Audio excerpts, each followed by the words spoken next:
Hi friends, it's Kristen with Hooks, Books, and Wanderlust, and today I'm here with the third video in my Crochet 102 series all about changing colors in crochet. From stripes to tapestry crochet to graphgans, color work is a fun way to add a new level of creativity to your crochet. But it can feel a bit intimidating if you've never attempted it. This video will introduce you to the most common situations you might want to change colors, like at the end of a row for stripes, in the middle of a row or a round, at the end of a joined round, or maybe you need to attach a color in a different location than where you were leaving off with your hook. We're also going to talk all about all those ends and how to minimize them.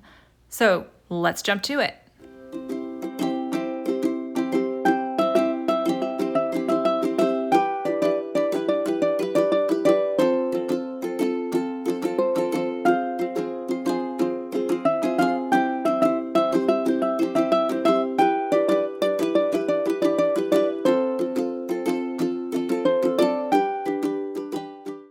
First up, changing colors at the end of a row.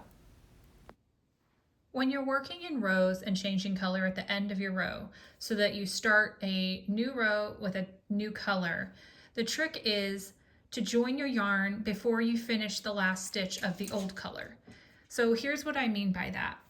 When you get to the end of your row with the old color, you've got your last two loops on your hook and you're ready for your final pull through two. Before you do a pull through two, in this case this is a single crochet, so normally I would yarn over and pull through two to finish my single crochet. But instead of doing that, I'm actually going to leave those two loops on my hook. I'm going to grab my new yarn. Make sure you leave a nice long tail. I like to leave 6 to 8 inches depending on the kind of project I'm working on and what it's going to be used for. This is a washcloth, so it's going to be used pretty heavily, so I want to make sure I have enough length here to weave my ends in back and forth a couple of times. So I like to leave at least 6 to 8 inches. So once I've got my tail, I'm going to go ahead and make a little loop, and I'm going to grab my hook with the last two loops from my stitch on it, and I'm going to pull through with the new yarn. So as you can see, it's completed my single crochet. I've got the new color on my hook, and it's a little wonky here, but that is as simple as taking that old yarn color and just giving a little tug. From there, I am ready to work my turning chains and begin my next row in my new color. Next, let's talk about changing colors in the middle of a row or a round. The technique is the same for both. When you're ready to make a color change in the middle of a row, then it's actually the same principle as when you're changing at the end of the row. So you're going to work the last stitch of your old color halfway, all the way up until that final pull through. So here I've got some half double crochet, and I'm normally, to complete the stitch, I would yarn over and pull through all 3 loops, but instead I'm going to drop my old color, grab my new color, just kind of loop it over my hook and pull it through the stitch. And then I can just tug a little on my old yarn tail to tighten that up, and I'm ready to keep working with my new color. Now let's talk about changing colors at the end of a joined round, which is a little different because of the slip stitch. This is great for when you want to do stripes when you're working in the round. When you're working in joined rounds, it's a little different because you have a slip stitch to contend with at the end of your round to join the end to the beginning. So I'm going to show you how to color change during the slip stitch. So normally on a color change, if it's in the middle of a round, at the end of a row, or in the middle of a row, you're going to wait before your final pull through and join your new yarn then. But because we have a slip stitch in a joined round, we're going to complete our final stitch in our old color the same way we normally would.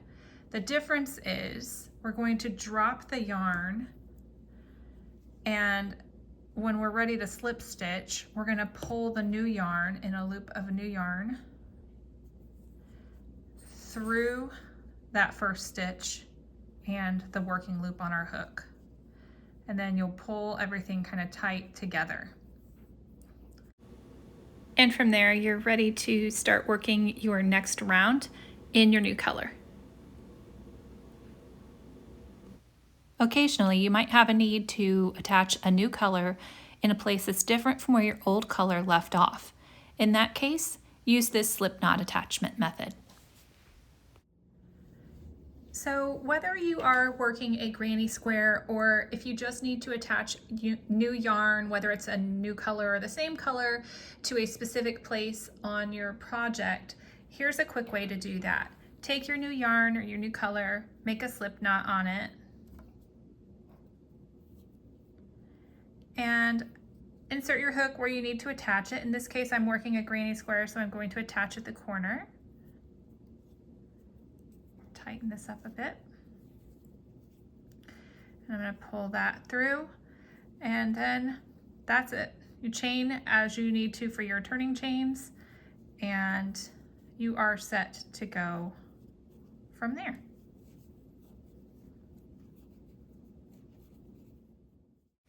If there's a downside to color work, it's got to be all the ends. So many ends to weave in, and if you're like me, it's one of your least favorite parts about crochet. But there is some good news. There's a way to minimize how many ends that you have to weave in if you do this little trick. It's called carrying your yarn. Carrying your yarn refers to not having to cut your old yarn when you are switching to your new yarn, so that then you are able to pick your old yarn back up again when you need it. So the way you do that at the end of a row is the same way you always do when you change colors. You go ahead and work your last stitch all the way up through that final pull through. And then you drop the old yarn and pick up the new yarn. Now you'll notice that that yarn is coming out from a few rows below. So I'm going to pick it up. It's still attached to my skein, and I'm just going to pull through the last 2 loops on my stitch with the new yarn. And what you'll notice is these jumps of color that are across my rows, and those are the carries. So the one thing that you'll need to do, while this is going to save you some time weaving in ends, you will need to have some kind of a border that you work along the edge so that that way you can hide those carries. Another method of carrying is when you're working in rows and you want to work over your working yarn of the color you're not using. So here I've got this design that I have started half of this row in pink and finished the row in blue.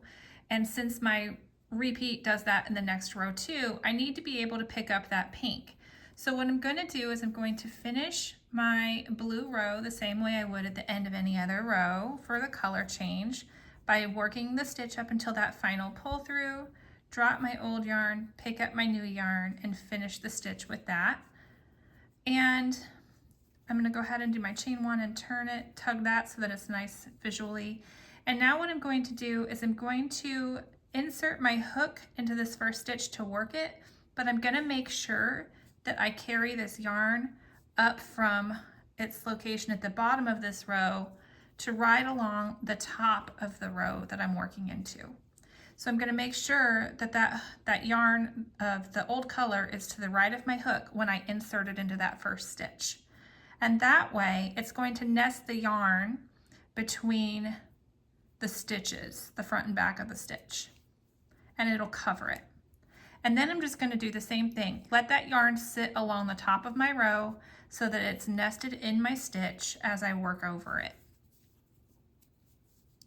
And then once I get a few stitches in, I will pull that so that you can tighten everything up and it looks better. And what that's going to allow for is that when I'm ready to pick that yarn back up at my color change, it's right where I need it to be. So here's my mid-row color change. I'm going to finish halfway in that old color and finish in the new color. And then I'm going to carry the yarn that I dropped in the same manner. So I'm just going to insert my hook and make sure the yarn comes up the right side of my hook so that it comes over the top of the stitches on the row that I'm working, and nest that in between my stitches. And this is the same technique that you would use if you're working over yarn tails as you start or finish your work. It's very handy whether you're carrying yarn or just trying to work over some ends that you couldn't carry. And then as you finish, that new yarn is right where I need it to be so that I can pick it up and start my next row again. The one thing that you'll need to note with this is, once again, it's going to create little carries along your edges, and so you will want to work some kind of a border around this when it's done.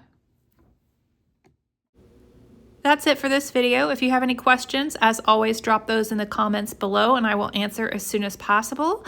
If you liked this tutorial, give it a thumbs up and consider liking and subscribing to the channel. Next up in the Crochet 102 series is blocking, so I will catch you then.